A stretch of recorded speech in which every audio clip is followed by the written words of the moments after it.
G'day, Pat Callanan here, editor of Australian Four-Wheel Drive Monthly magazine. Well, when it comes to four-wheel drive adventures, it doesn't get much better than Cape York. It's got the lot: corrugations, bull dust, crocs, and some of the best fishing you're likely to find in Australia. Now, there's a few ways you can head up north, but you can bet your bull bar we're not going to head up the easy way. No way.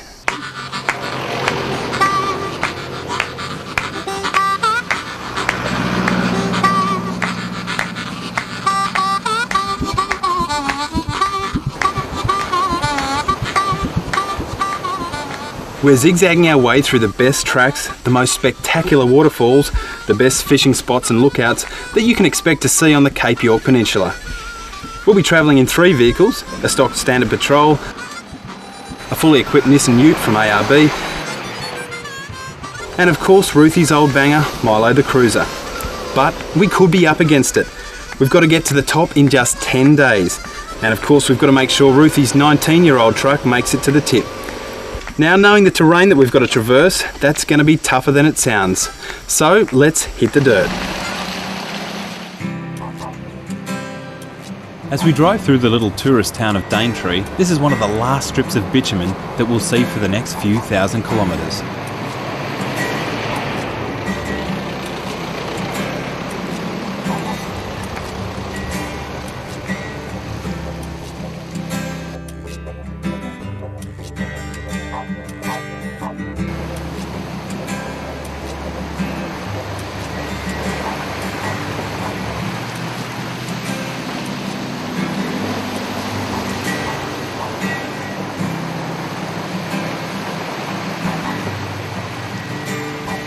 You can head north a couple of ways, either on the pretty Bloomfield track, which goes up the coast and through the Daintree, or on the more challenging Creb track. Both tracks are incredibly beautiful, but the Creb track is a nice way to get away from the backpackers and the crowds. And we couldn't resist the slip and slide of the mud that the Creb offers.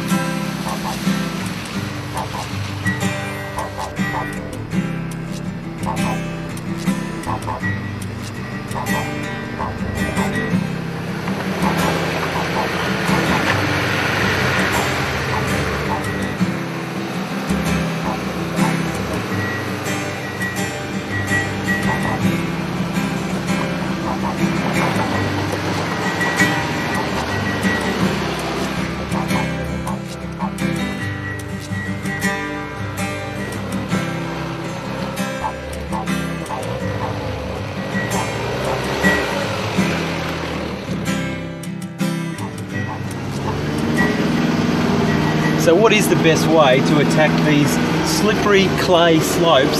And when I say slopes, I mean slopes. I'm talking this sort of stuff here in the Daintree. Well, the best way really is to let the car do all the work. If you do start losing traction though, there's a few things that you need to consider. Always stick in those wheel ruts. Those wheel ruts will guide you to the top and the bottom of the hill. Whoop, there we go. But if you slip out of them, then you're anybody's. You can slide down sideways down the track. So the best way to do is to keep those tyres in the wheel ruts. Now, what else do you need to do? Well, when you start losing momentum up these hills, it doesn't hurt to give it a bit of right pedal. Just keep the momentum up, and that'll 9 times out of 10 guide you over the top of the hill. Of course, if they've had a couple of weeks solid rain up here, Buckley's a none chance of actually making it through this track. And let's face it, we believe in the principles of tread lightly, so we're pretty interested in preserving these tracks too. So make sure you don't tear them up if you do come through after a bit of rain.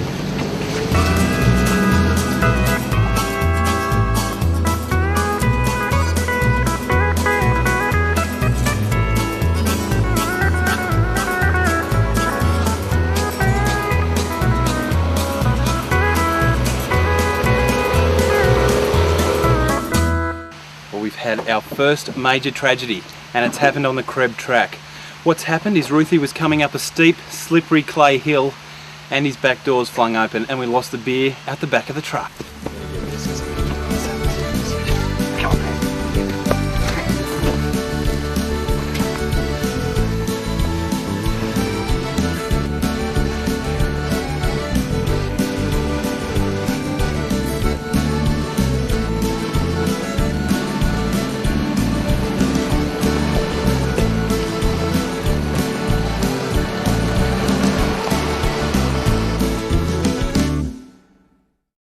Well, we've got to make hay while the sun shines tomorrow, because the track has been a lot harder than expected. It's been a lot slower than expected, so we've really got to make up a few Ks tomorrow, and it's not easy to do. I mean, I didn't expect that we'd be travelling at sort of an average of 5 to 10 Ks per hour on this track, but that's what it's been. But it's been fun all the same. That's what we come here for, and the Cape has delivered.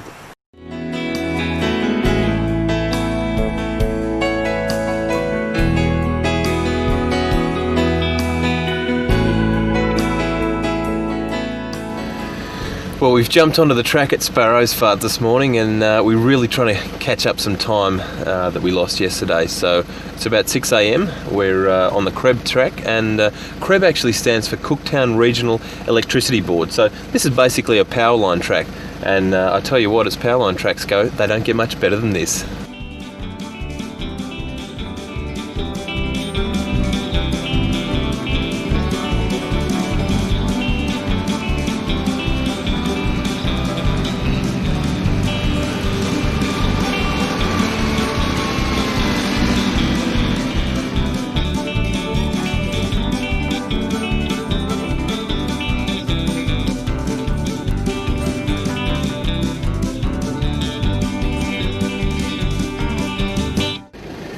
Well, if you thought going up the hills was challenging, then coming down is even more so. The thing is, with these slippery tracks, you've got to keep your feet off the brakes wherever possible. If it's super steep terrain that you're on, the last thing you want to do is to be locking up those wheels, because as soon as you do that, your four-wheel drive turns into a pair of roller skates, and it'll just go sliding to the bottom as fast as it can. If you can keep a little bit of throttle control on there, if you can keep those wheels turning over, you've got half a chance of steering the 4B to the bottom of the hill.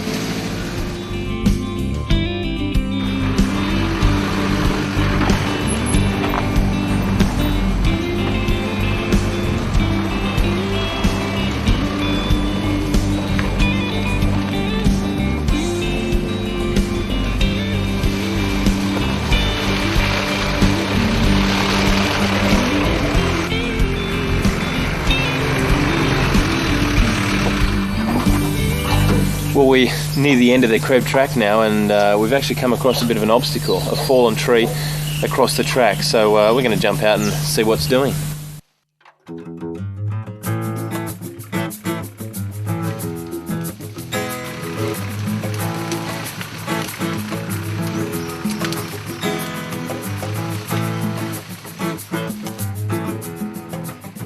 With the creeks running high after recent rain and obstacles like this one, we were running behind schedule.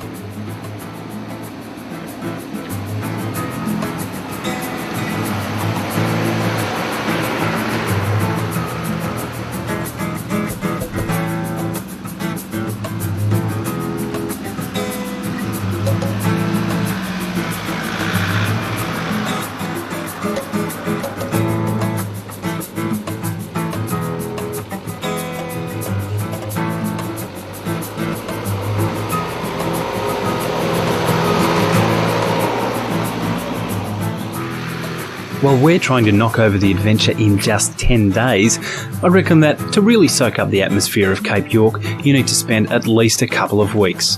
There is so much to discover up here that to spend any less time, you'll be selling yourself short.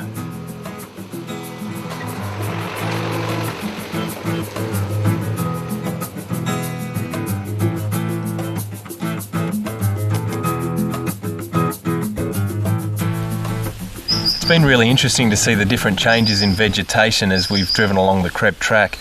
Down the bottom of the valleys you get this beautiful lush rainforest sort of scenery, and when you hit the top of the hills it can turn into this really dry scrubby bush, but all the time the scenery has been spectacular.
If you're after a refreshing ale on your way north, one of the best pubs and one of the oldest pubs on the peninsula is the Lion's Den Hotel.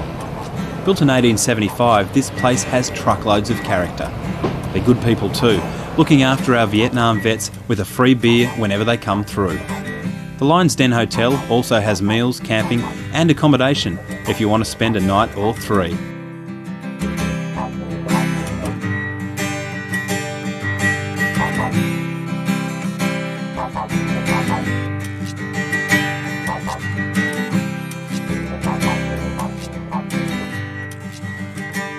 Just outside of Cooktown and up a pretty steep little hill, you'll find the Grassy Hill Lookout, and it's spectacular. 360-degree views, it just looks a treat. Off to our west, we've got the Endeavour River snaking its way towards the inland. Off to our north, we've got some fantastic mountain ranges, and to our east, we've got the Coral Sea.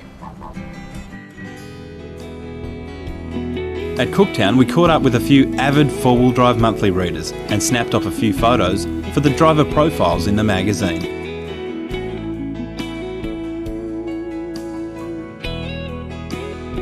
We drove into the harsh afternoon sun, trying hard to stick to our time plan.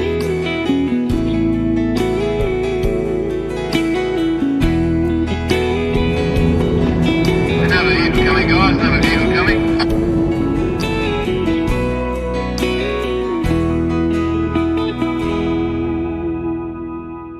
Well, we promised you we'd find you some good camping spots on this trip, and I think we have delivered. We're at Elam Beach, which is 28 k's on the coast just outside of Hopevale, and what a spot it is. We came in after dark last night, so we didn't really know what we had, but when we woke up this morning, the sun popped up over there in the east, and we found ourselves an absolute corker, camping under these beautiful paper barks with this fantastic beach just off over here. Now, the only thing that you've got to watch out for when you're here is the local lizards. One of them is reported to be 28 foot long.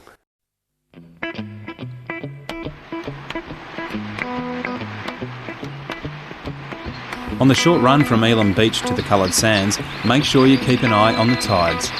The views here are so good that you could be forgiven for not noticing the water coming in, and then, well, then things could get interesting.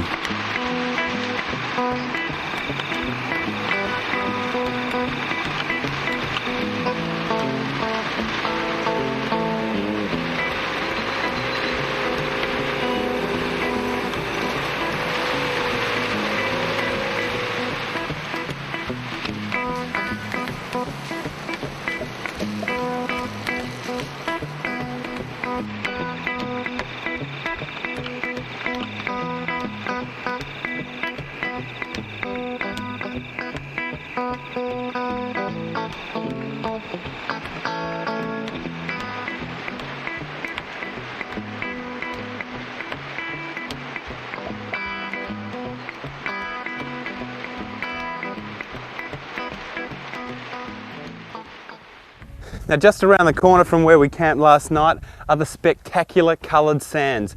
They're a quick drive up the beach, probably about 5 minutes away, and they're simply spectacular. These formations are awesome. You might have seen a few of them down near Rainbow Beach, but for mine, they're brighter in colour and they're just plain bigger. And you've really got to make the time, if you're up this way, to go and have a walk through them. It will be worth it.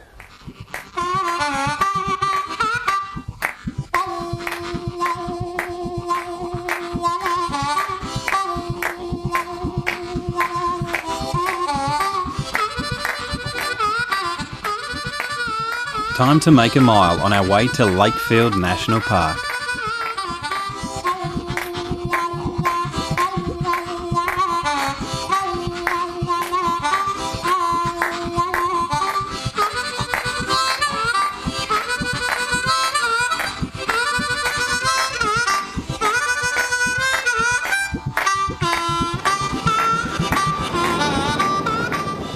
Lakefield really is a park of contrasts, from beautiful wet, lush lagoons to hot, dry plains.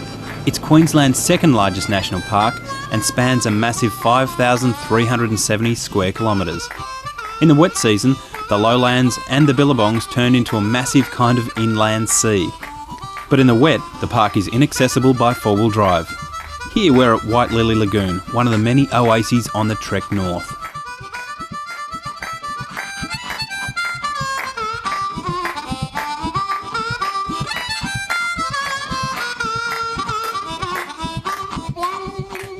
To the north of Lakefield lies the spectacular but arid Nyefold Plains. The plains are dotted with termite mounds, but the road here is pretty well kept, so you can make good time. But look out for the local cattle, or that bull bar might just come in handy.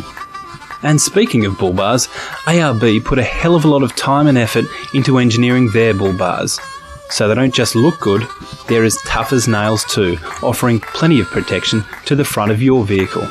And of course, a good solid bull bar is a great place to mount a winch, a pair of driving lights, or aerials.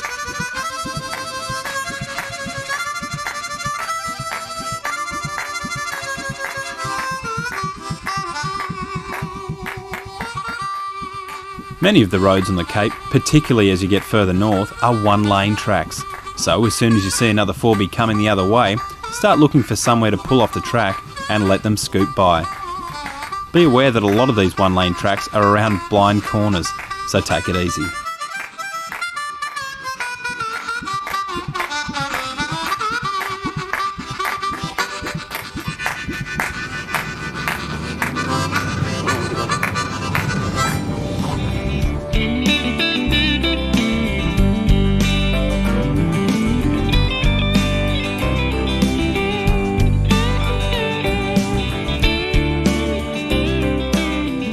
After a hard day's driving, we opted to push on into the night. We're on our way to the fishing mecca of Weipa.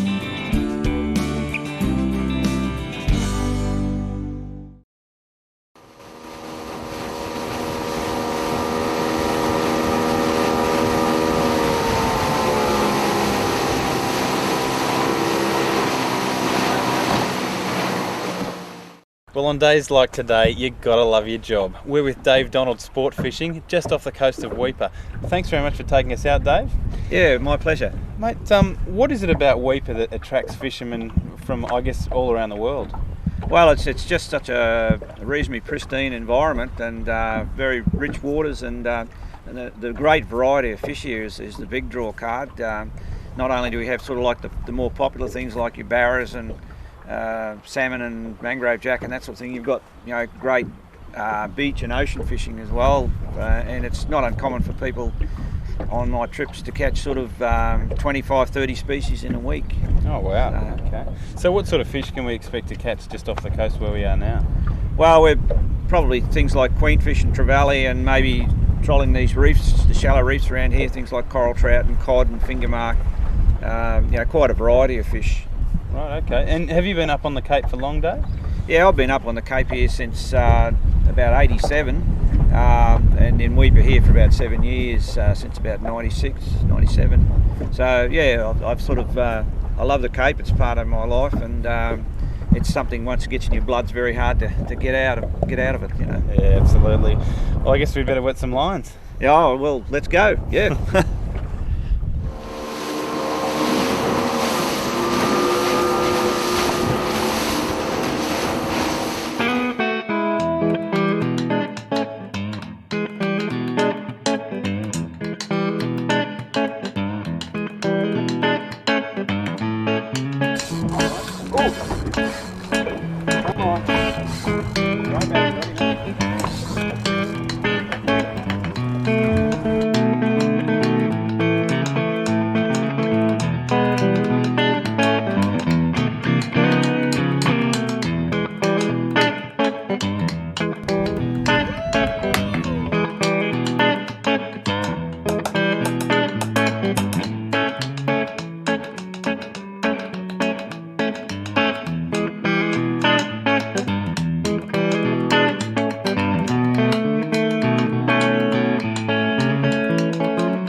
This morning, while the lads were fishing, I mean, I know I was there, but I didn't catch anything, you know. But Mike caught a fantastic golden trevally, a nice big fish. And what we're going to do is cook it Islander fashion, which is just in a pit with some coals. And it's dead easy to do, but to really make it special, what I'm going to do is I'm going to stuff it. Now, we've done that just by, all we did was gut the fish, just clean it out. And I've made up this stuffing, which is just made up out of some bread we had lying around. Just slice the bread up, cut it up real quick into little cubes, sort of crouton-like. And you dump those in the plate, add a little bit of butter. There we go. I've already made half a bowl here because I was hungry, so I started first. I'm adding some diced apricots, a bit of a favourite with me, and some flaked almonds. Now they just came in packets, so you can carry those around in the truck, you know, and be ready for something like this. To top it off, I'm adding a little bit of apricot jam. Now you can do this with mango too. In fact, you can do it with all sorts of fruit and it'll work just fine. But I reckon this apricot trevally is going to be a winner. So all I'll do then is mix it all up: butter, almonds, apricot, bit of jam. I've put a little bit of salt in that and a little bit of black pepper, and that's our stuffing. It's dead easy. Now you can stuff a fish with anything. If you're really out in the bush, carry a bottle of lemon pepper. You can always do something with that. You can stuff a fish with lemon pepper if you have to, or just sprinkle it on. Okay, so there's my stuffing. Bring on the fish. Bring on the trevally. Now, he's just been gutted, that's all. We haven't finned him, we haven't scaled him, we haven't done anything. In goes the stuffing, like so.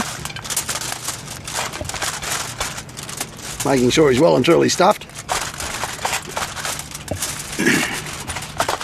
It doesn't matter if you spill a bit, the flavour's going to land there. Righto, in she goes. Now the important thing, if you're going to cook a fish Islander fashion, is to use at least 3 thicknesses of alfoil all the way around.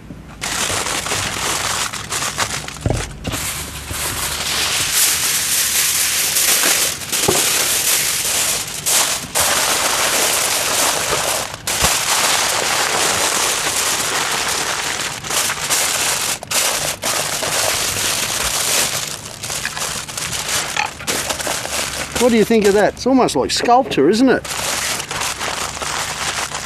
Now Pat and Mike and Guy, they've got a fire going down here on the beach. We're just going to let it burn down to coals and then we'll get into the next stage of it. See you then. We've got our big fire over there, producing lots of coals. We've dug 2 holes. We've put in about 3 inches of hot coals in each hole. That's 1 hole per fish. And we've laid down some fresh eucalypt leaves just on top. In go the fish. There goes that lovely coral trout and the big golden trevally. Whoops. Okay, a few more leaves. The leaves just add a little bit of insulation from the coals, make it a bit easier to get it out. And I think too, you know, they probably add a little bit of steam to the whole process too. This is how the islanders cook their fish.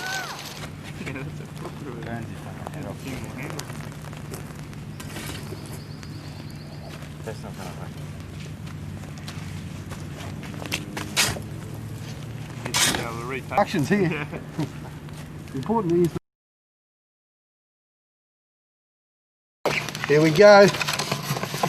Look at that. There you have it, folks. Golden Trevally apricot.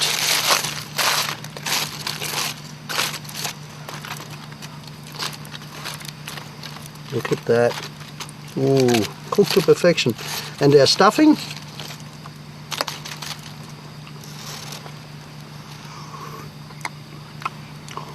Oh, that's good enough to eat. Another success. Bush tucker, you just can't beat it. I mean, you wouldn't buy that anywhere.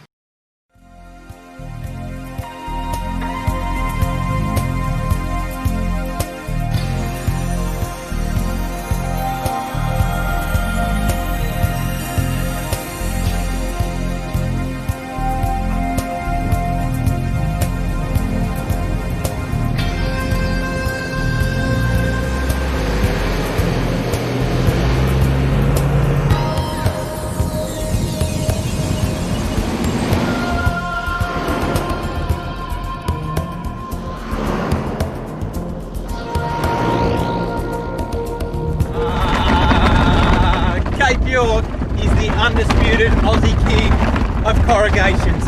Gibb River Road, completely outclassed. Birdsville Track, not even trying. Now we've hit a really flat bit and I look like a liar. Here they come again. Woo. So what's the best way to attack these corrugations up at Cape York? Well, I tend to prefer a speed of between 80 and 100 kilometres per hour, and in a modern four-wheel drive that tends to iron them out a little bit. But you've got to understand that when you're travelling at those high speeds, you are giving your suspension a complete and thorough workout, and that's the reason why so many people in these parts prefer aftermarket suspension systems. The corrugations on the Cape are unforgiving. Here's a 2-year-old Suzuki whose axle housing snapped clean in half the day before.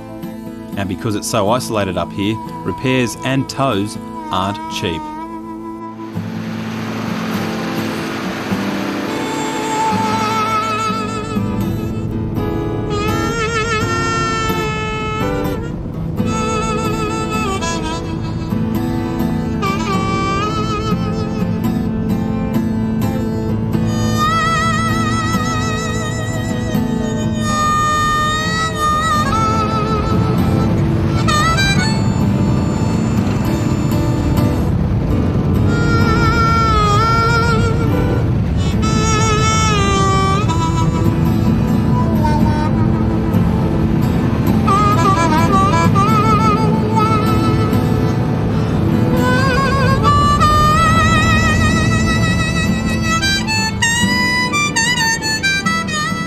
The road to Captain Billy's Landing winds its way through thick scrub, but keep an eye out for deep washaways and fallen trees. It pays to keep on your toes in these parts.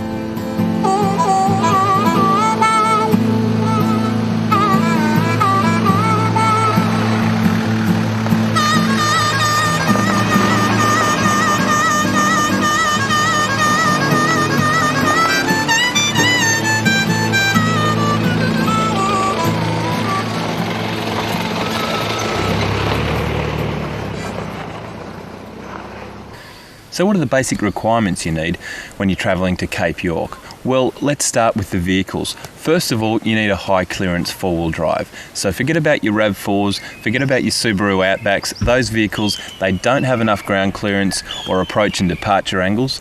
And they also don't have low range, which gives you a lot of control when you're crossing those rocky creek beds. So basically, I'd start with something like, at the very basics, a Mitsubishi Challenger, a Pathfinder. They're on the smaller end of the spectrum of what you could take up here. Of course, the Patrol, the bog stock Patrol that we've taken up has performed beautifully the whole way. It really has travelled well. It's got standard suspension, it's got no bull bar, no winch. The main thing that you've got to check out in your vehicle when you're travelling in these parts is that it's reliable, and you've got to know where that air intake is, because if the air intake is too low, which it is on a lot of new Jeep models, for example, then you could be in a lot of strife, because when your vehicle sucks in that water, it hydraulics the engine and you're kaput on the track in the middle of nowhere. What about literature? Let's look at literature now. What sort of things should you take up with you to the tip? Well, the best thing that you can have is this HEMA map of Cape York. Make sure you get the 7th edition. It's the one with all the updates. It's got all the phone numbers you need, and it's pretty damn accurate. And it's got a lot of new tracks in there as well in this edition, so that one's a dead set cert. Ron Moon's book is another good one. It's called Cape York, An Adventurer's Guide. It's full of all the sort of historical aspects of the Cape, and he's also got a few route maps mapped out in there, so that's another good one.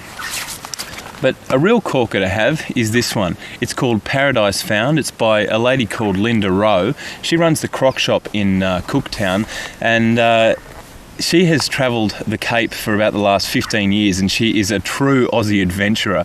She actually ran the Croc Shop on the banks of the Wenlock River for about 10 years, and she has got some fantastic tales to tell. It's not about route maps or anything like that on here. It's just about her experiences when she has travelled through the Cape over the last 15 years or so. So that's another great book, and I really recommend you read that before you pop up in these parts.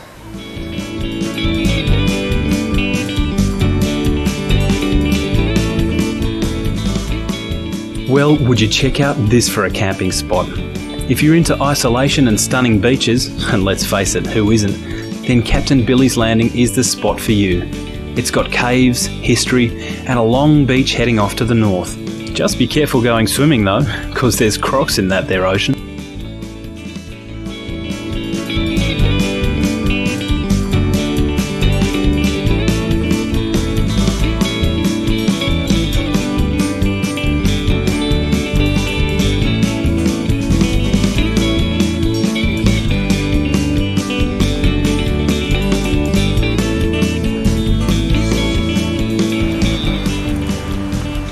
Cape York is full of interesting history, and Captain Billy's Landing is no exception to that. Dr. Robert Logan Jack was one of the early explorers through here, and he was having a real difficult time getting through the harsh heathlands up here behind us. They're really dense, and to push horses through was very, very difficult. Now, the name of one of his Aboriginal trackers was Captain Billy, or so he called himself, and Captain Billy wasn't really happy being pushed hard day after day through all this harsh scrubland, so he didn't like his boss, and down near Shelburne Bay he actually attempted to spear him, thankfully without success. Now, where does the landing part come in for Captain Billy's Landing? Well, in the 80s, Comalco owned this area around here, and they were having problems at the time providing beef to their workers over in Weipa. So naturally they decided to farm their own, and they wanted to do that right here. So they fenced the area off. They even got in CSIRO scientists in to sort out the vegetation. They bought cattle off neighbouring properties and brought them in here, but that is where the problem started. Those cattle liked exactly where they'd come from, so they busted through the fences and headed straight back up the road and home. They were known as boomerang cattle.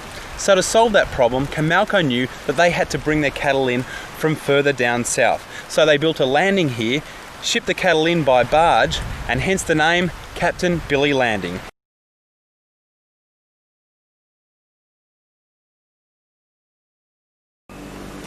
Guy, I'm a little puzzled. Every time after we pull up camp each night, you seem to be the one with the coldest beers. Why is that? But in the old days, we used to use eskies to keep the beer cold. With modern technology, we've now got portable refrigeration. Okay. What sort of features can you find in this ARB fridge freezer? A few good features, Pat. Steel construction, so it's really durable. Nice, strong tie-down handles, so you can tie it down and it won't rattle around all over the place, particularly on these corrugations. Very economical in its power consumption. This one only draws 2.7 amps at maximum load, and then when you do get to a campsite where you might have power available, you simply plug it into 240 volts. Okay, good thing. Well, I guess it's survived over the corrugations so far, so it can't be a bad thing. Now, back to the power consumption. I also notice you've got a dual battery system fitted under the bonnet of this vehicle. Yeah, that's right, Pat. They are very economical on power consumption. But if you're going to be out of camp for 2 or 3 days, it's a good idea to have the backup of a second battery fitted to your vehicle. Okay, good stuff. Thanks, Guy. We shall have a brewski. Terrific.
Wow, what a superb place this is. But to get here, like most of the best places, we had to go down some pretty rotten corrugated roads, and this time of year they really are bad. Now, corrugations have got this natural destruction effect on any vehicle. Basically what happens is anything that's heavy is going to have a momentum of its own, and it's going to be working against everything else. What you need to do, if you're going to stay on the road and not wind up sidelined somewhere, is keep a close eye on your vehicle.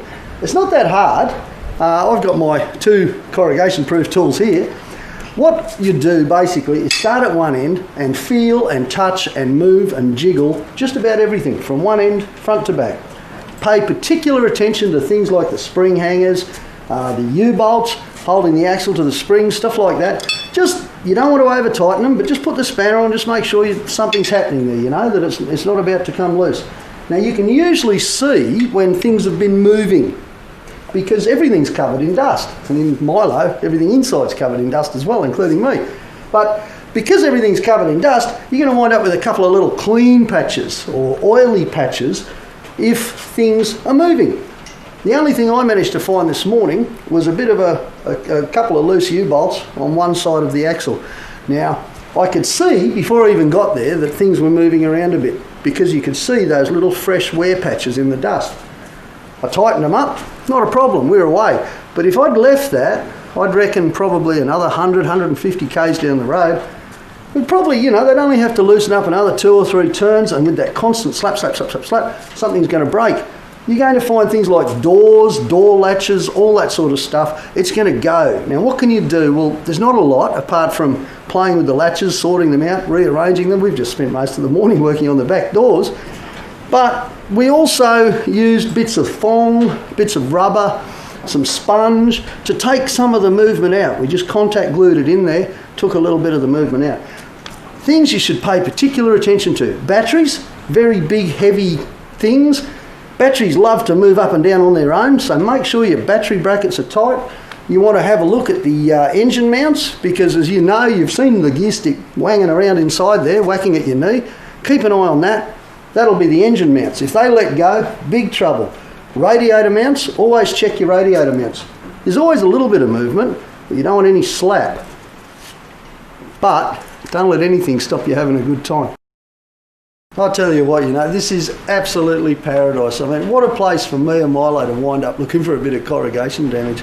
Here we are, this big shed, right on the beach, best waterfront property in Australia. No one else around except the lads. All we need now is a cool beer fridge in the corner there, and I'm in heaven. This is perfect.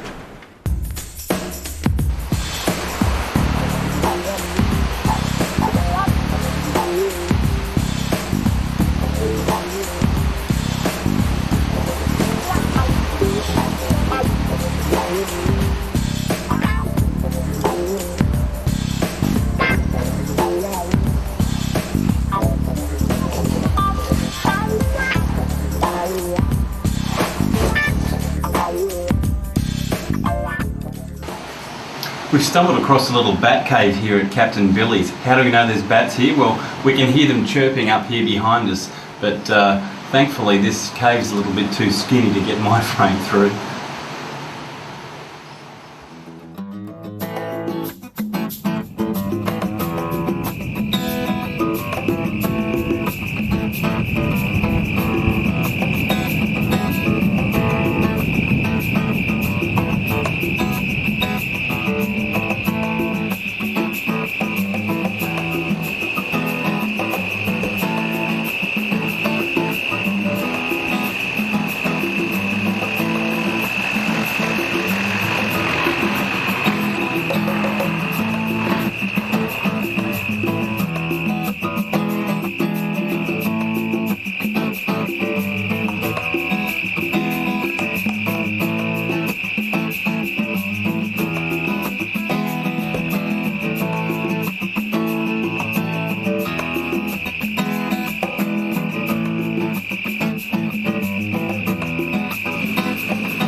Well, Ruthie, that was Gunshot, mate. Thank goodness they've got the bypass road there. I reckon. I mean, the bypass track's rough, but this is vertical compared to last time. It's been cut out over the last year or so, hasn't it? Oh, big time, big time.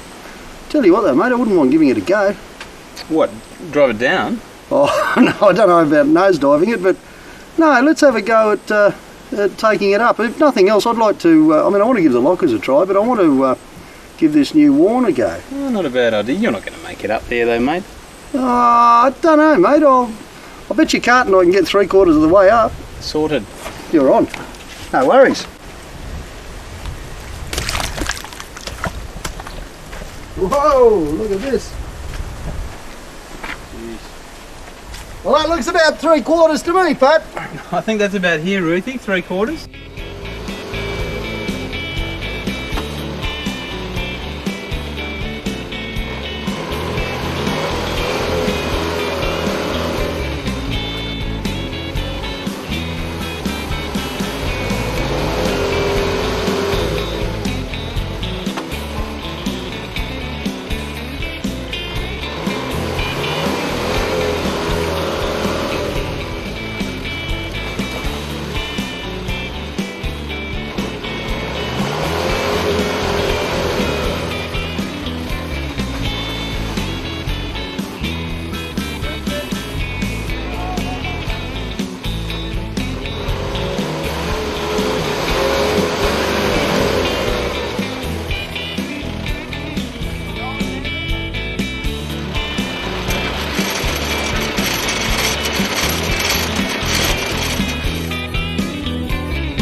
With Milo winching up Gunshot, the heavy old girl managed to drag the big ARB Patrol along on the dirt.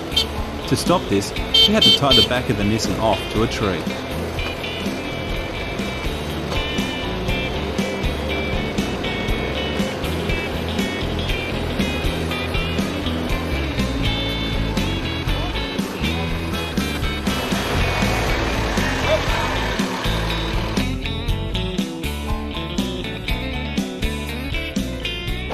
Almost. Maybe next time. The old tyres didn't quite do the job, did they, really? She sort of ran out of traction very quickly then. What would you prefer to have on? Ooh, a really big set of claws, I think. Would have done me.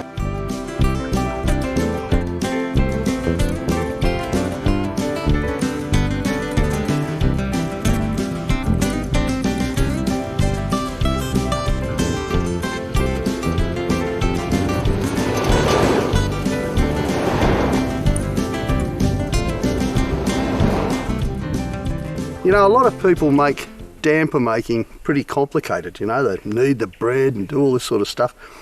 And really it's not necessary. You can do a quick, simple one, even with minimal ingredients, which is pretty much what we've got here since we threw the milk out to make more room for beer in the fridge. But the standard damper is as simple as making sure you've got self-raising flour. You don't even have to touch it, you don't have to knead it, you don't have to do anything. Watch this. I'll just start out with some flour. There we go. I reckon, oh gee, that's lots. A bit more. Don't get too carried away by, you know, how much of this and how much of that, because it really doesn't matter. Just use your common sense. Obviously, you don't want more than about a teaspoon of salt, if that. I always like to put a bit of sugar in a damper, mostly because we've got some, for once. And once again, you don't want to put too much in or it's going to be too sweet. I'll put a couple of tablespoons in that. Now, of course, the magic ingredient in any damper is going to be the beer, but before you put the beer in, you've got to test the quality. Oh, that's a good one. Righto. I reckon you want to have a damper mix that is almost runny enough to tip into the pot. When it comes to pots, this is where your camp oven comes into play, and the best sort of camp ovens for damper making have got that big heavy lip around the edge. Most of the damper is in the cooking anyway. What you can't see, but you will in a minute, is that the lads have stoked up the fire, the breakfast fire over there, They've had it burning for a fair while, and it's down to coals. You don't need a lot of coals because it doesn't take a long time. That's just cooking oil, and I'm just giving the pot a bit of a wipe. That'll help it come out when it's ready. Alright, I'll just give this another bit of a whip up. In she goes.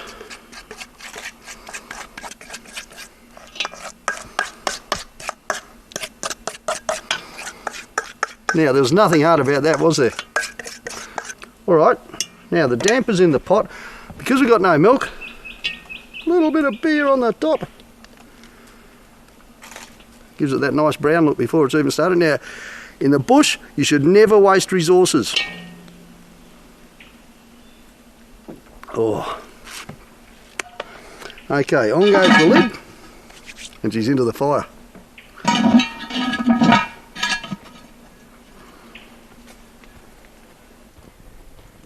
Okay, now the lads have already had the fire going for a while, so it's looking beautiful actually, but one of the tricks of the trade here is that you don't, the fire will have heated up the ground underneath, so you only need a little fire a lot of the time. This is quite a good one, because really you want to get more coals on top than underneath. Get some of these good coals, put them on top. I'd like to thank Mitch from Weeper for the use of his shovel. He lent it to us for this trip because we left ours at home. There you go, it's as simple as that. We'll leave it on, by the look of the fire, probably about 15-20 minutes. Okay, this isn't the prettiest damper on earth, but then you've seen my truck, so you know what I'm like at finishing things off. Just give her a bit of a slice. You've got to have damper with butter, or in this case margarine, and golden syrup. Beautiful. That should be just about perfect. I guess I'm the guinea pig, eh?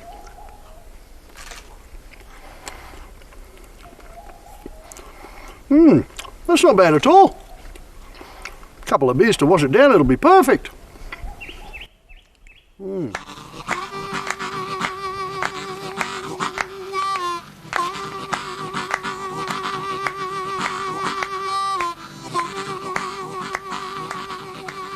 After a quick walk through the wet heath country, you arrive at Elliott Creek and Fruitbat Falls.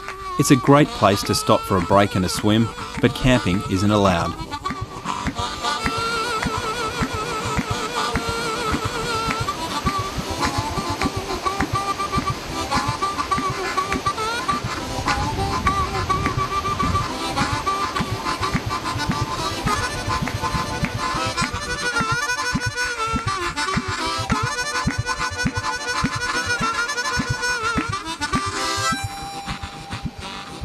There are plenty of water crossings up here on the Cape, so it's a good idea to fit a snorkel.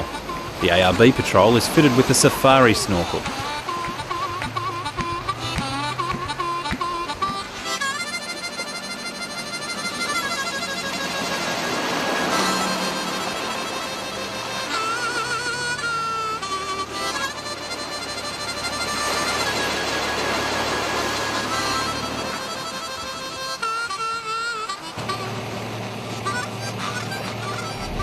I'm driving the ARB truck at the moment, the ARB Nissan Patrol, and we found a gnarly little sidetrack that's just off the road, so I think we've got to give it a crack.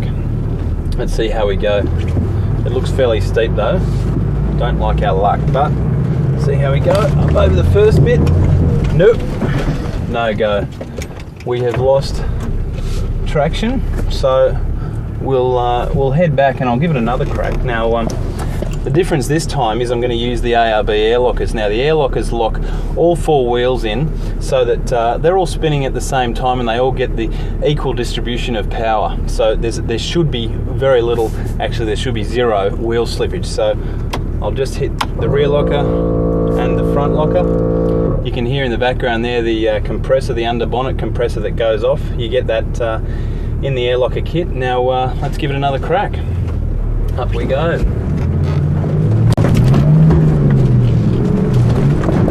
Oh, she's a bit bouncy, but no probs. We made it up. Very nice. Well, we certainly couldn't have done that in a stocker.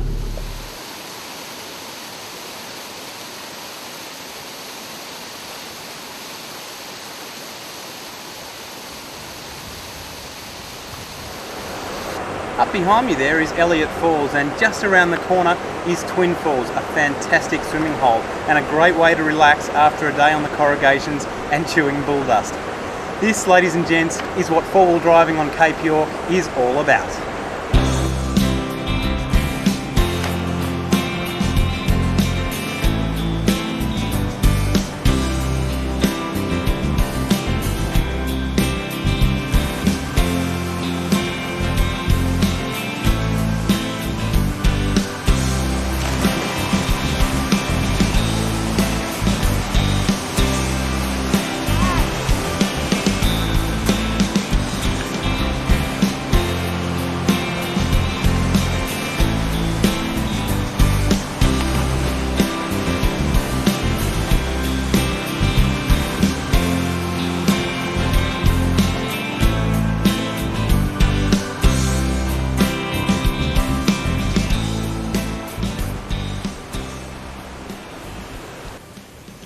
We've been lucky enough to test a Mr. Swagman swag on this latest journey. Now this one here is called the River Red Gum. It's the top of the range swag and it's got a few trendy features. Up on top it's got a nice big rain flap which just opens up like that.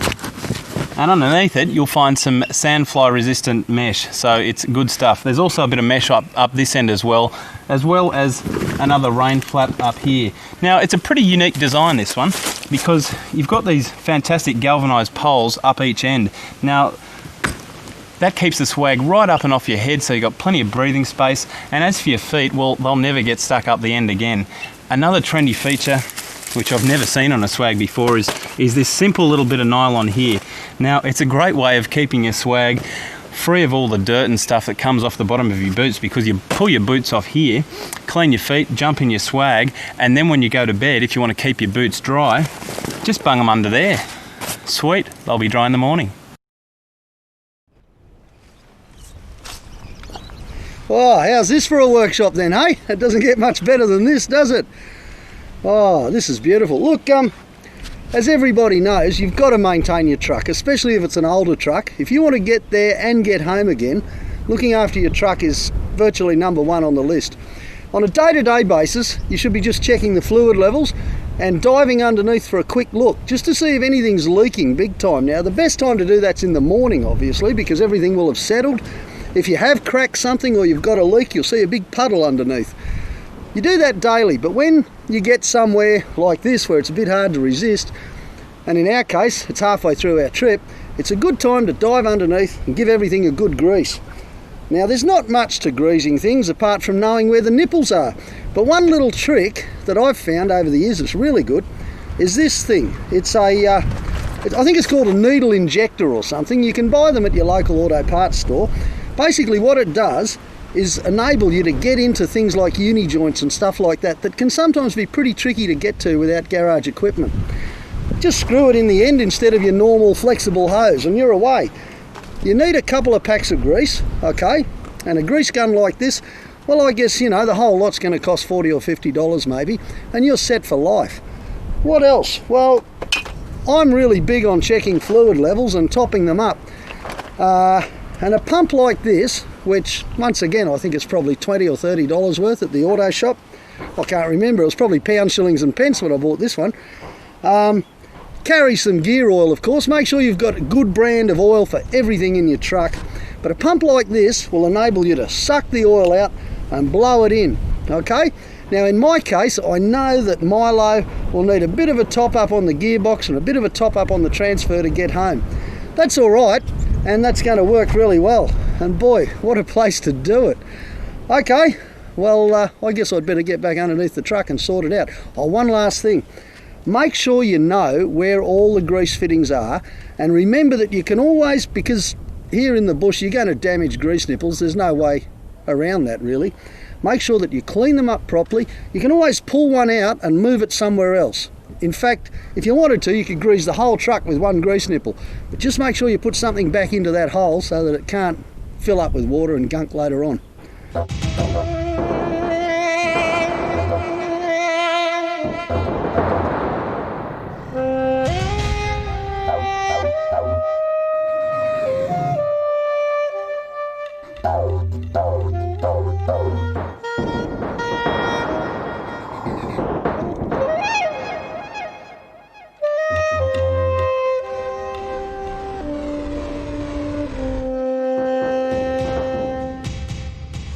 There are little challenges around every corner on the Cape, but the mixture of adventure and beauty is just about perfect.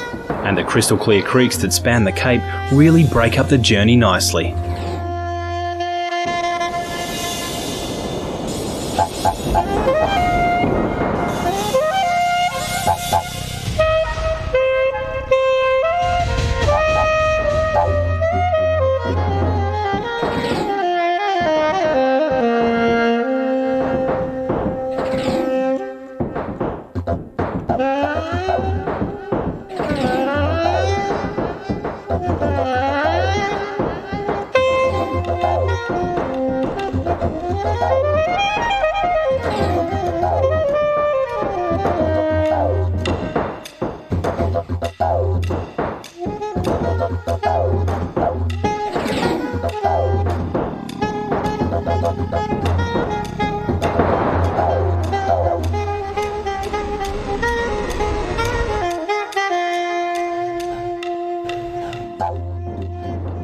This is pretty difficult terrain, and you can see just how hard it can be in a standard vehicle.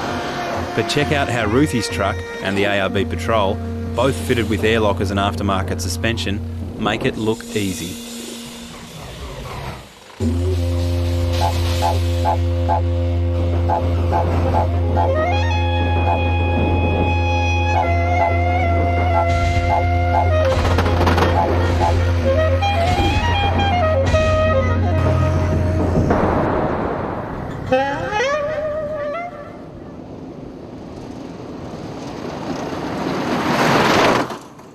Mate, aftermarket suspension, why do you need it? Pat, the thing is, on a standard vehicle, the original suspension really is a compromise. That's where companies like Oldman and Emu come in, where we can put together a suspension package that's specifically designed to do what you're doing with your vehicle. Okay, what sort of ride and handling benefits can I expect from a kit? A vast improvement over standard suspension, Pat. That's the main objective of Oldman and Emu, is to get better ride, better handling and better off-road performance. Okay, what sort of a lift should I expect out of one of these kits? Lift is really an offshoot of what some of the other things that we're trying to achieve in terms of better off-road performance. We don't really concentrate on lift, it's really that ride, load carrying and handling that we were looking for. Okay, and where are they made? All Australian made and designed, which is really important, so they're made for Australian conditions. Good stuff. Let's go for a spin. Terrific. The Old Man Emu shocks and springs on the Patrol worked brilliantly on this trip. Not only do they give the big Nissan better control and handling on the road, but they never look like sagging. And that's really saying something, because the ARB Ute was the pack horse of this bunch, carrying all of our heavy supplies and recovery equipment.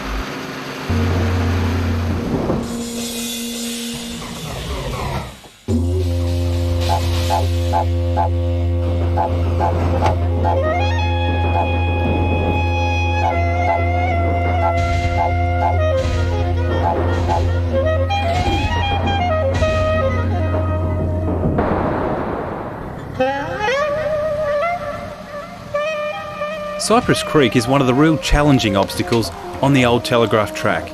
If you get this crossing wrong, you'll plunge 20 feet into the creek below, and I can't see how you could ever get your vehicle out.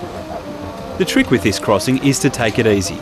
Walk the crossing first, and then have someone else out front guiding you across and checking your wheel placement. And slowly does it. There's no need to rush this one.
1887 they finished the telegraph line here that linked Brisbane to the tip, and for the first time the capital of Queensland, the state capital of Queensland, was linked with its furthermost outpost. It's a fascinating thing to think about. I mean, it's hard enough coming through here now in a 20-year-old truck, but imagine what it was like, you know, on horseback and hauling these poles. And this was the first time they'd used steel poles for this sort of purpose, and as you can see, they're not welded together. They're a telescopic design, 3 pieces pushed together. That made it easier to haul them up here on the back of the horses and stuff like that. It would have been really hard, hot, horrible work, I reckon, out here in the middle of nowhere. And of course the creek crossings would have seemed a lot further apart because they'd be travelling a lot slower. These days there's not many of the complete poles still left. This one is, it's a beauty. And nobody's actually tried to bend it over and souvenir the top bar, which is something that's been going on for a few years.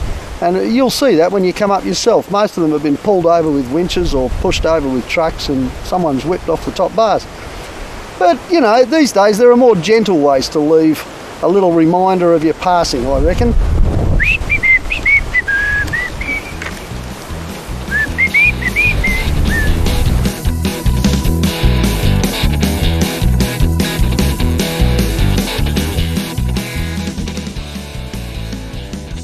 Of course, whenever we're on big trips like this, we need to get some great photography for Australian 4-Wheel Drive Monthly magazine.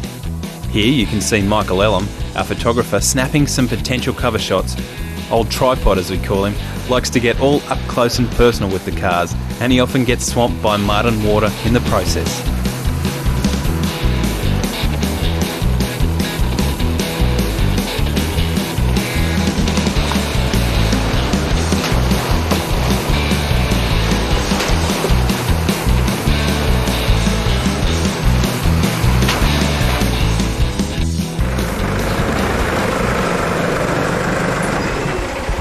If there's one thing that the Cape has lots of, it's water crossings.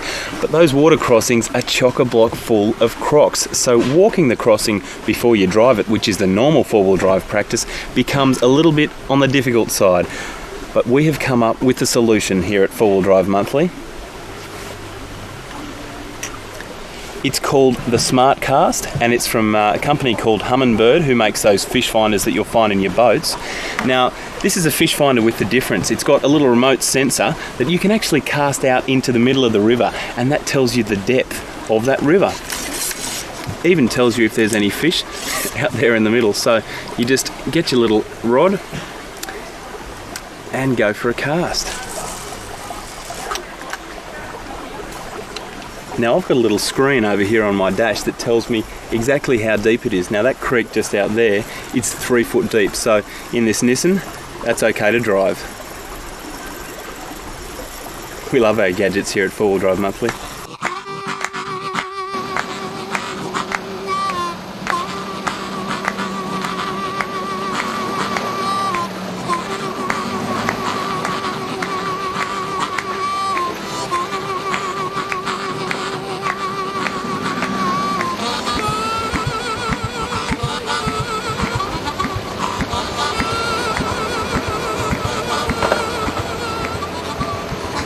We're on schedule and making great time as we push north into the Jardine National Park.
Well, here we are, 2/3 of the way through the trip, and Milo's doing us proud. She really is. I mean, for a 20-year-old truck, or 19 years old, you know, it's doing an awesome job. She's keeping up with the modern trucks, going all sorts of exciting places, of course, thanks to the diff locks. And really, I've had no dramas at all. The back doors fell open, you know about that. We lost a few beers, that was almost a disaster. But body-wise, the poor old girl, it's loosening up so much on these corrugations, it's not funny. But there's nothing there we haven't been able to patch or tie or wire or string together. Mechanically, which is, of course is the thing that's going to get us home, with a little bit of sensible maintenance, I think she's done the job really well. Things I'm really pleased about. Cookie made this pipe for me just before we left. You know, it's been terrific. It's taken the noise and the smoke away from me, which is great. I appreciate that. We actually made it to do a big submersion crossing, but that's probably not going to happen this time. That's all right. It's working great.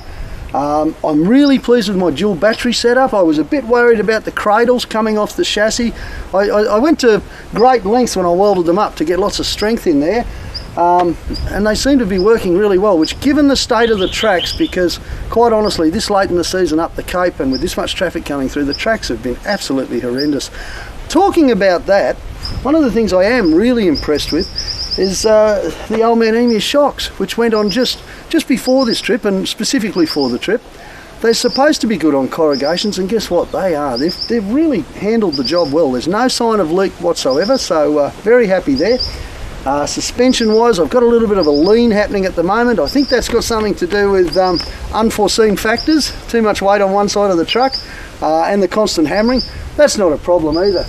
Other things, well, the 13BT motor, it hasn't missed a beat. It's a great little thing. You just can't go past a mechanical injection diesel for something like this. We've got a few little oil leaks and bits and pieces, but touch wood, so far this trip's just been a breeze and a ball. Well, talk about a hidden treasure. The Magico Camping Grounds, this is where we stayed last night. This is exactly where I rolled out the swag. We have never come here before. We normally camp at Seychelles or Punson Bay, but we were having a chat to a four-wheel drive monthly reader last night by the name of Harold and his wife Margaret, and as it turns out, they actually run this camping ground. They've only been doing it for the last couple of months, but they're doing a great job. The facilities here are fairly basic, but you know, you've still got a good hot shower. You've got powered sites, and it really is a special place. It comes highly recommended with the 2 thumbs up from Four Wheel Drive Monthly. A Magico campground. Don't go past it.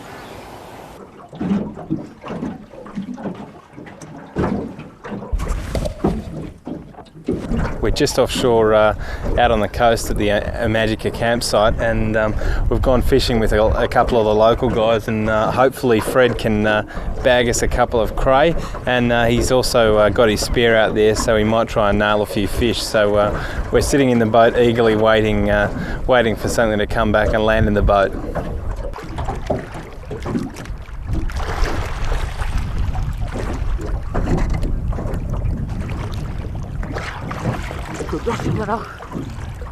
Beautiful. Only a little one, Fred. With a finger. What a find. Well, we had the cray in the pot in a matter of minutes, and didn't it taste a treat? Seafood doesn't get any fresher than this.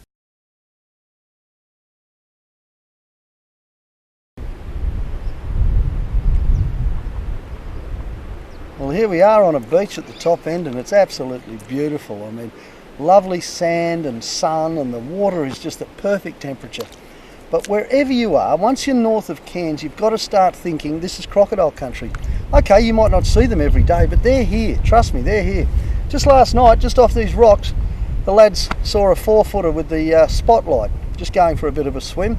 And we know that local Harry and his mates found a 14-footer about 200 yards down the beach from us. They're all over the place, and crocs, well, crocs like people, bits of people especially. What you have to be aware of is the dark places, the musty places, the deep creeks and things like that. Because now that people aren't hunting crocs anymore, now that it's not allowed, they're breeding, and there's more and more crocodiles. But it's not just that, there's also more and more of us coming up here to look at the Cape. And so people are going further up creeks and rivers looking for better and better camping spots. All you need to be croc aware is a big dose of common sense. Read about them before you come up here. Learn to recognise the sort of spots that these great old reptiles like to hang out in, and you stay away from those. Get close enough, sure, but stay away. Don't go within about 6 feet of anything dark and musty and deep, okay? Even if you're looking for a good fishing spot, stand well away and fly in. Okay, what else? Well, you shouldn't let the crocs put you off at all, because this really is the best part of the world to go four-wheel driving. It's the best part of the world as far as I'm concerned, full stop, bar none. Come on up and have a look, but learn about crocs before you do.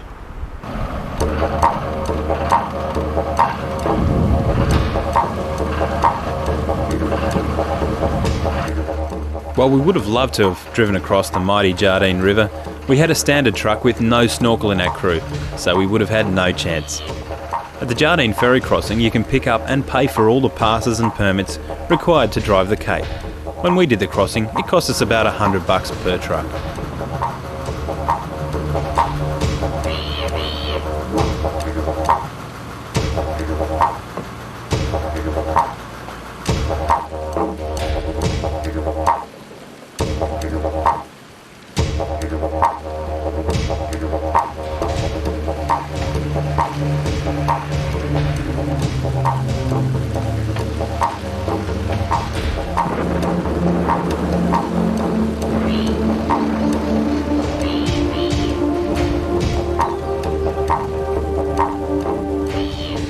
The track to the tip snakes through the rainforest. It's a fairly wide track for most of the way, but like most of the tracks up here, it's pretty rarely maintained.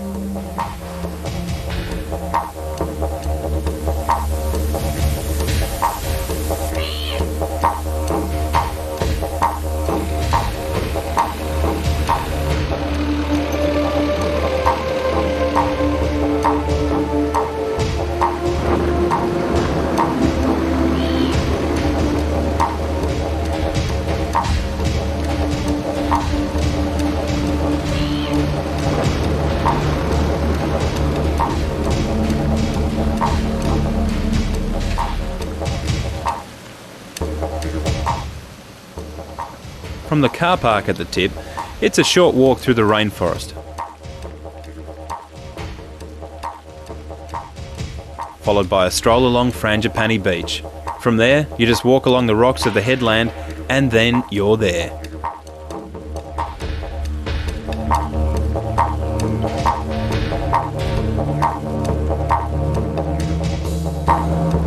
Well, we made it to the northernmost tip of Australia. We made it under time, Guy. Ruthie, your truck, it flew through, mate. I'm very happy with the way it's going, Pat. I mean, it's a pity it's such a long way back, but yeah, no, it's going really well. That's it. Well, if there's one thing that I hope we've done in this production is encourage you to get out there and explore this part of Australia. It really is spectacular and it's well worth the trip. There's no chance that you'll regret it. So until next time, keep the shiny side up. Oh, one last thing, Pat. We've got a bit of a tradition with Four Wheel Drive Monthly. Whenever we get to the end of a trip, we've got to have a beer. And guess what? I've got some beers. Lovely. Thanks, there you Ruthie. go, Guy. Cheers, everybody. Cheers. Hope we see you on the track. Cheers.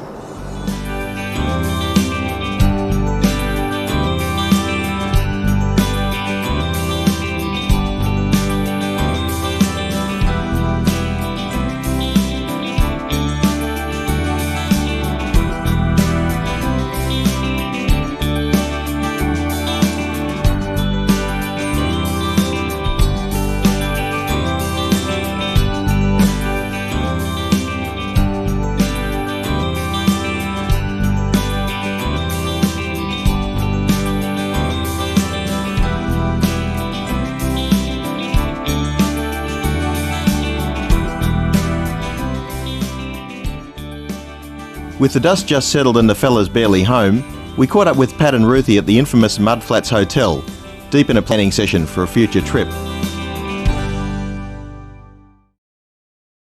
Where are you up to, Ruthie? Let's see. Come on, mate. South Oz. We've been there, Pat. Done that. We've done all that bit. Simo. Oh, I'd love to go again, but Yeah, but we've done it before. something different, you reckon? Cape. Done that too. Well, yeah, well, we've done that one. You're Let up. me have a go, mate. You're up, mate. Okay. Let the master begin. I've got the old pommy darts here. They're guaranteed to get you somewhere interesting. Holy dooly! Where's that? New Zealand. We're not going there. I'll go on there. It's truth. I'll have another go. Oh, sorry, Kevy. I didn't mean to do that, mate. No worries. She'll be right. Just keep walking. Don't bleed on the floor. Okay, here we go, Pat. Last dart, mate. This one. This has got to be it. This is it, mate. Oh, where's that? Antarctica? Oh, that's Tasmania, mate. Nah, you're kidding. Is that part of Australia? I think so. In fact, I think that's where one of your mums came from, mate. Oh, that's nice of you to say so, mate. We better go and see if we can find her. Sounds like the idea, mate. They got tracks down there? Plenty, mate. Ant-Man's been down there recently, so it should be good. What, and it's still fresh and he's been there? Never mind. We'll go anyway. That's it. Good stuff.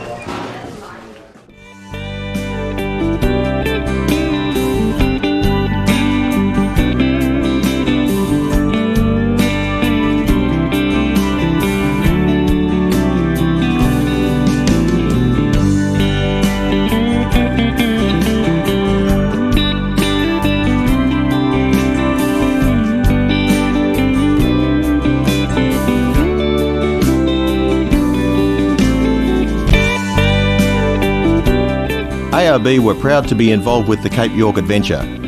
ARB only sell properly engineered, reliable, quality accessories that represent excellent value. ARB, we won't let you down.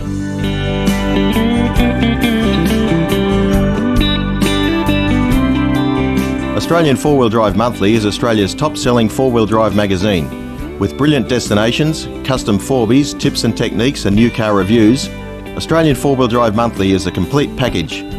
Subscribe now on 1800 801 647. Australian Four Wheel Drive Monthly. Go further, go harder.